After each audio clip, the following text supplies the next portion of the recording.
ขายรถเครื่องค่าขายรถเครื่องค่ามีพี่น้องก็เลยใครซื้อไว้มาตัวมาถามอะไรอยู่ค่ะอ้อ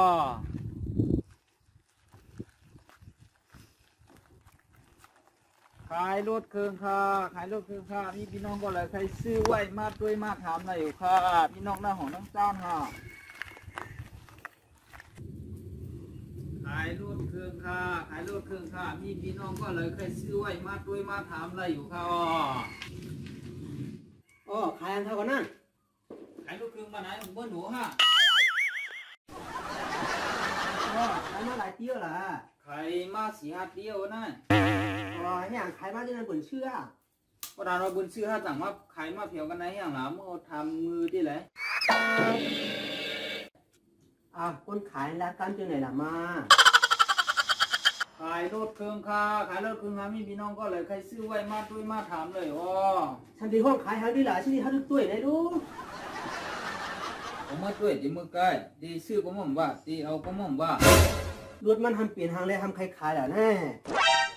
เมื่อก็ถามเลยดีพอถามรถมันดีก็ตั้งมาขายมันเมื่อแห้งล่ะก็เปลี่ยนนั้นมันดีก็ต้องใครขายนั่นน่ะล้วนดีทำมาถามใครเปิ้ลล่ะทำดีใครล่ะอี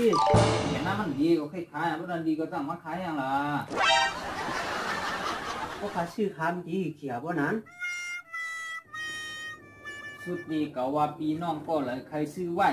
ใครซื้อไว้กูเมื่อถอมดีๆต้องแค่นก็ว่าพี่น้องก็เลยใครซื้อขี่ในก็จ้าวันนั้นมัน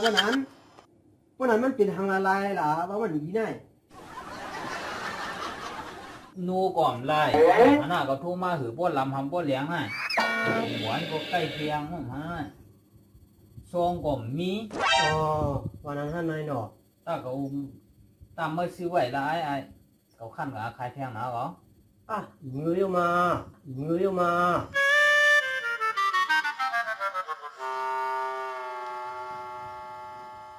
ึงเงยละก็คันใจหนาวทุ่มมาตั้งวันหม้อเอาครับเอาก็จึงมาสัมวัติมือไก่